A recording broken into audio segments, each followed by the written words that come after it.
Ito ang aking pangako, pag-ibig na di maglalaho.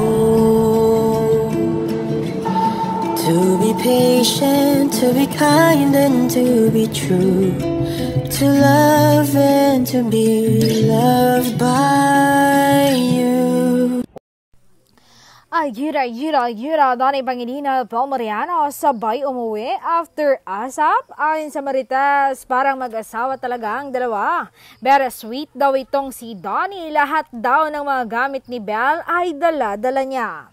Siya pa daw ang nagtanggal ng heels ni Belle upang makapagpalitnan ng tsinelas. At hinatid pa daw niya ang dalaga sa bahay nito, kaya't walang maniniwala na hindi magjowa ang dalawa dahil sa galawan pa lang nila ay halata na.